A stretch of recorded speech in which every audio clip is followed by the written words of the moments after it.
mass culture has transformed her into the character of a saccharine, overly sweet fairy tale, completely stripped of the truth. On movie screens and romance novels, she remains the radiant, fragile Sisi, a perpetually young beauty in voluminous gowns whose life seemed to the public an endless succession of brilliant balls and cinematic happiness. Her image was sold as the ultimate standard of courtly splendor. But when the spotlights of history faded, the music of the orchestras died down, and the heavy doors of the palace chambers closed, this fairy tale turned into a living nightmare, a suffocating prison completely devoid of air. Who was she really, when she washed the white makeup from her face, took off the heavy crown, and was left alone with her thoughts?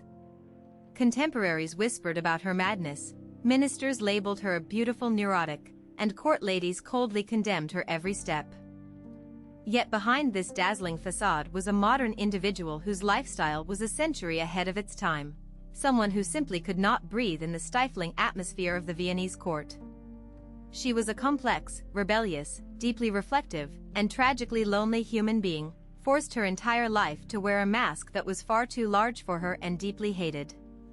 It all began on a snowy, freezing Christmas Eve in 1837, in the very heart of Bavaria, in Munich. Little Amelie Eugenie Elizabeth was born on a Sunday, and even arrived with a single tooth already cut through her gums. An old Bavarian superstition held that this was a sign of destiny, promising the girl an extraordinarily easy and happy life. But the prophecy was wrong. Her childhood and early youth were spent far from the rigid boundaries of court etiquette, in an atmosphere of almost pastoral freedom. The family estate of Possenhofen, nestled on the shores of the azure, boundless Lake Starnberg, became a true paradise for her, a place where strict conventionalities had no power. The key influence on the formation of her character was her father, Duke Maximilian in Bavaria. He was an eccentric, demonstratively free-spirited, volatile man, completely detached from any state duties or courtly obligations.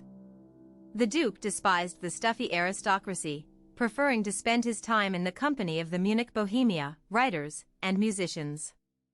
He wrote poetry, fairy tales, and biting satires under the pseudonym Phantasis, passionately inspired by the verse of his literary idol, Heinrich Heine. But Maximilian's chief passions were travel and music. He played the Bavarian zither virtuously, gathered a circle of devoted friends around him, and was never afraid to look eccentric. It was said that he would even dress up as a simple street musician and go play in village taverns, bringing little Sisi along with him, who would submissively collect coins from the astonished crowd after the performance.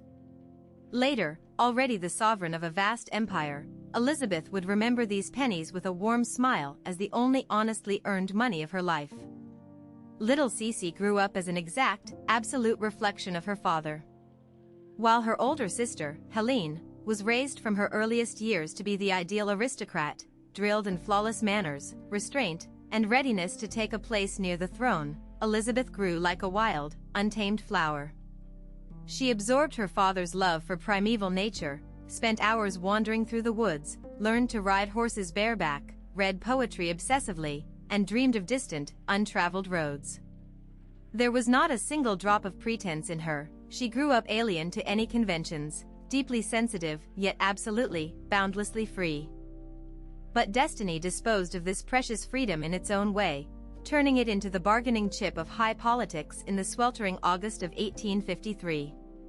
In the resort town of Bad Ischl, everything was prepared for a grand event. The formidable Archduchess Sophie, mother of the young Austrian Emperor Franz Joseph, had planned the perfect dynastic match for her son. His chosen bride was to be the strict, rational, perfectly groomed Helene. But history took a sharp, unpredictable turn. The moment the young Franz Joseph caught sight of the bride's younger sister, 15-year-old Elizabeth, all his mother's meticulously laid plans crumbled into dust.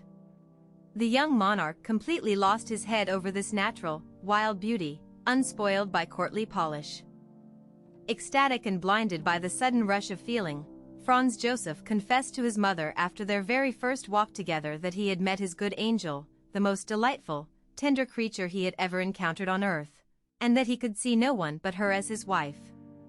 He begged his mother to sound out the situation but asked that no pressure whatsoever be placed on his young cousin, wishing her choice to be entirely free. The emperor, upon whose shoulders rested the iron crown of Lombardy and the titles of King of Hungary, Bohemia, Dalmatia, and Croatia, sincerely believed that this pure love would be his salvation. Sisi herself, frightened, bewildered, and caught off guard by this whirlwind of passions, did not know and physically could not know what an unbearable, terrifying burden awaited her ahead. In the spring of the following year, 1854, a magnificent, dazzling wedding took place, uniting the ancient houses of Habsburg and Wittelsbach. To the ringing of bells and the cheers of an ecstatic crowd, Elizabeth stepped into her new reality, which instantly transformed into a golden, but completely airtight cage. The Viennese court greeted the young empress with the icy breath of a suffocating, rigid, and merciless Burgundian court etiquette. Here, every step, every breath, and every gesture was strictly regulated by traditions. The free-spirited Bavarian girl, accustomed to simplicity, was forbidden from wearing her favorite shoes twice. After a single day, they permanently passed to her maids. She was required to dine exclusively in tight, finger-constricting gloves. When the exhausted Sisi, longing for home, asked for a simple Bavarian beer to be served to the table, the ladies in court shuddered with horror. Spanish etiquette strictly dictated that the empress drink only noble wine. The grand, cold walls of the Hofburg Palace pressed down on her, stripping away the last remnants of her personal freedom.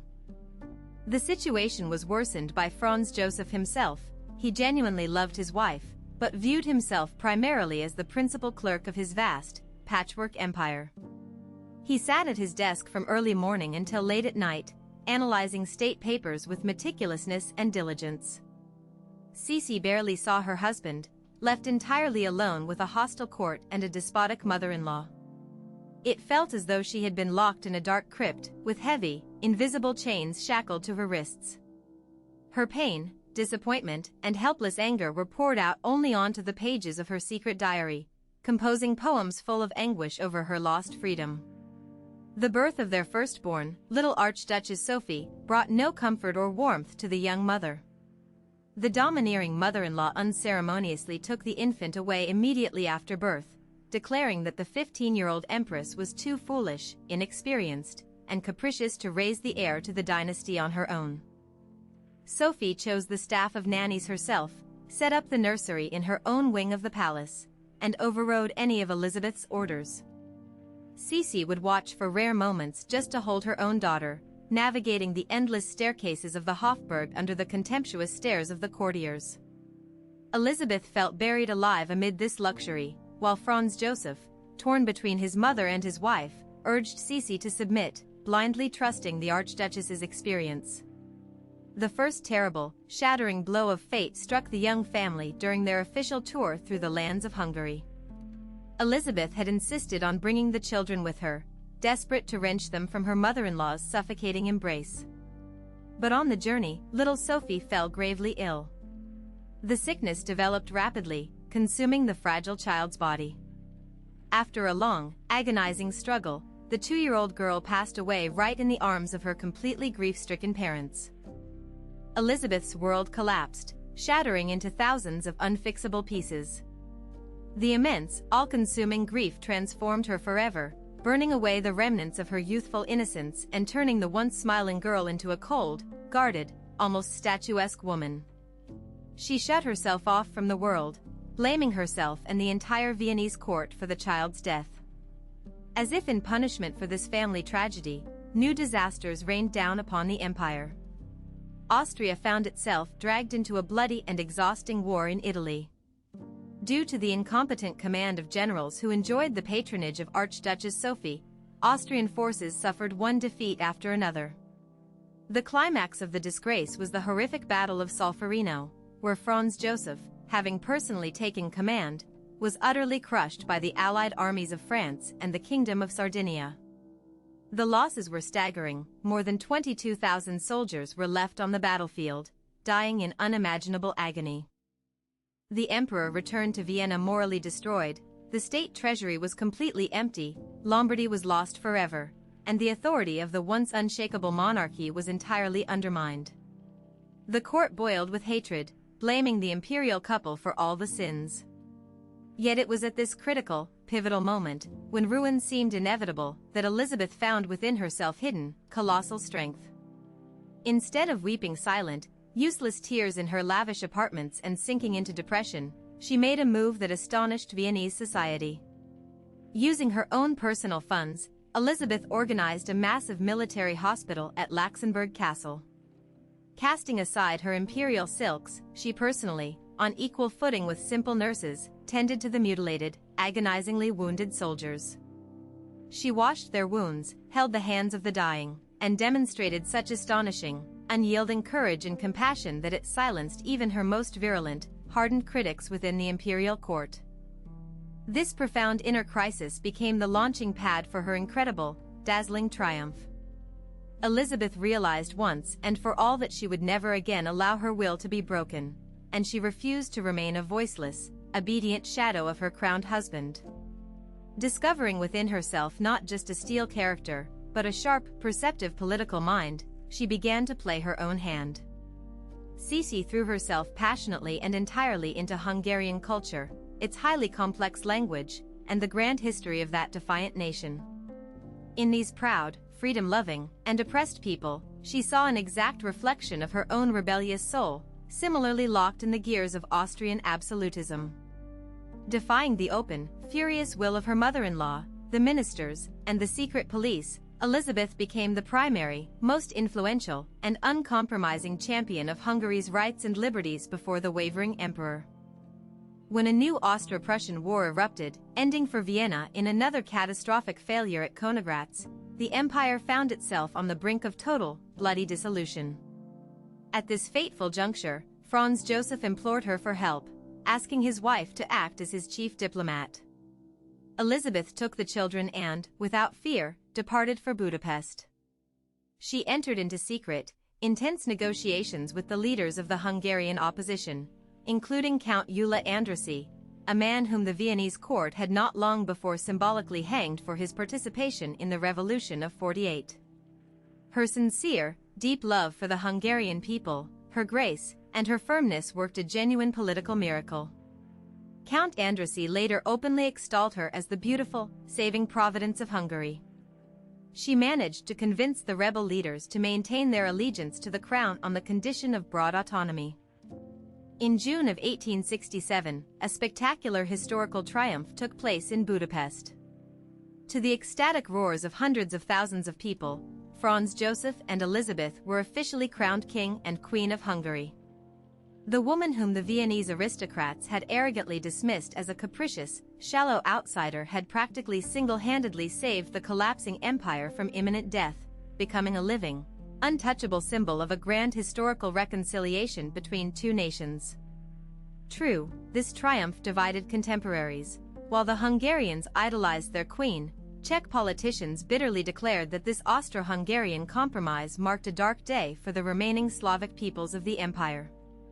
But for Elizabeth herself, it was a personal victory over Vienna. The strength of her spirit and her unyielding nature were vividly displayed not just on the geopolitical stage, but in her private life, hidden away from prying eyes. While Franz Joseph, completely crushed under the weight of state duties, wars, and ministerial reports, gradually sank into gray routine, loneliness, and bureaucracy, Elizabeth continued to win her right to autonomy. She firmly and completely assumed exclusive control over the upbringing of their youngest daughter, Marie Valerie. Remembering the tragedy of her eldest children, Sisi made a sacred vow that this child at least would remain her own, and no one in Vienna would dare dictate harsh rules to the girl. The court physicians, bewildered and alarmed, could only throw up their hands helplessly in the face of her prolonged illnesses. The Empress was plagued by a persistent deep cough, sudden fevers, exhaustion, and terrible migraines. But the true, deep cause of her ailments was the suffocating, poisonous atmosphere of the Viennese court itself. The moment Elizabeth left the borders of Austria, her illnesses vanished. Sisi began to heal her wounded soul through continuous, desperate travels across the globe. She sailed to the secluded island of Corfu, to foggy England, to blooming Madeira, seeking to dissolve herself in perpetual motion. She led a nomadic lifestyle, declaring that the very thought of having to stay in one place for long could turn even paradise into a living hell.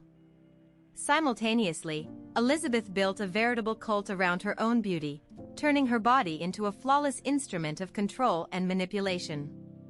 She spent hours riding horses, starving herself with brutal diets bordering on anorexia, and enduring multi-mile fitness walks that left her young ladies-in-waiting collapsing from exhaustion. The procedure for brushing her magnificent, floor-length hair took up to 3 hours a day and became a sacred, eerie ritual. The terrified hairdressers and maids knew that if even a single strand of the Empress's hair remained on the brush, her wrath would be severe. The maids had to resort to trickery, secretly hiding the fallen strands on adhesive tape beneath their aprons, just to avoid breaking the illusion of their mistress's perfection. Elizabeth jealously, fanatically guarded the legendary image she had created of an unattainable, eternal earthly beauty. Yet the most horrific, devastating, and final blow, which no amount of travel could ever heal, lay ahead. In the icy January of 1889, the silence of the Mayerling hunting lodge was shattered by gunshots. There, her only son, the 30-year-old Crown Prince Rudolf, was found dead under mysterious and tragic circumstances alongside his young lover, Mary Vetzera. This terrible news caught Elizabeth completely off guard, permanently stripping away her remaining peace of mind. Upon learning of the heir's death, Franz Joseph broke down completely as both a man and a monarch. He was paralyzed by grief, unable to make decisions or look his subjects in the eye. In this dark hour, Elizabeth once again displayed incredible, almost supernatural fortitude. Stepping on the neck of her own maternal agony, she personally went to her husband, becoming his sole, quiet, and reliable anchor, keeping him from total madness. She took upon herself the grim duty of organizing the funeral, shielding the family from the dirty gossip of the press, and settling her late son's affairs. This tragedy permanently extinguished her desire to live. For not a single day for the rest of her earthly life did Elizabeth ever wear light, colorful dresses again. She permanently shrouded herself in heavy, somber black mourning silk, hiding her face from this cruel world. From the once radiant, dazzling Empress of Europe, she completely transformed into a mournful, silent wanderer, restlessly fleeing from herself and her memories across foreign cities and lands. She entered the fading autumn of her life not just as a ruler, but as a true living legend, entirely and irreversibly closed off from the world around her. Her public appearances became rare, almost mystical events. Elizabeth was painfully afraid of old age, the withering of her legendary beauty, and the pity in the eyes of strangers. She instituted a strict prohibition, forbidding absolutely anyone from photographing or painting her face, desperate to remain in the memory of posterity and in the history books as a perpetually young, flawless 30-year-old queen. Whenever she had to step outside, she hid beneath dense dark veils, wide leather umbrellas, and fans, through which no one could discern the deep wrinkles on her face. For official publications, Emperor Franz Joseph was forced to use her old portraits from 20 years prior, having them meticulously retouched. She traveled exclusively incognito under assumed names, chartering entire trains and steamships. Elizabeth felt acutely, intuitively, that the old, familiar world of European monarchies, built on blood and convention, was rapidly and irrevocably hurtling toward its own violent demise. She maintained a firm, absolute sense of duty toward her family and her husband, regularly exchanging warm letters with Franz Joseph, but her interest in worldly vanity, balls, and political intriguery was extinguished forever. She sought solace only in poetry, solitude, and the sound of the ocean waves. An inescapable fate caught up with her on a warm, sunny day, the 10th of September, 1898, on the bustling promenade of Lake Geneva in Switzerland. Elizabeth was walking to the pier alongside her lady-in-waiting, Countess Staré, enjoying a rare moment of tranquility. Suddenly, a young man leapt out from the crowd. It was the Italian anarchist Luigi Lucini, searching for any high-ranking target to commit a high-profile assassination for the sake of promoting his fanatical ideas of dismantling all state authority. Closing in on the Empress, he delivered a swift, precise, and treacherous blow with a slender, three-sided file directly into her chest. The attack was so sudden and the weapon so thin that Elizabeth did not even immediately comprehend what had happened. The terrified lady-in-waiting cried out, rushing to her side asking what that awful man wanted, to which Elizabeth only asked in bewilderment if she was very pale. To the lady-in-waiting's reply that she was as pale as death, Sisi quietly added that she felt a slight pain in her chest and asked for her hand quickly. Thanks to her tightly laced corset, which temporarily contained the internal bleeding, she was able to stand up, walk to the deck of the steamship on her own, and only there did she finally lose consciousness. When the corset was unlaced, a tiny drop of blood the size of a coin spread across her white chemise. Within a few hours, the heart of the great empress stopped forever. All of Europe mourned her. Hundreds of thousands of weeping citizens lined the streets to watch her funeral carriage pass in Vienna.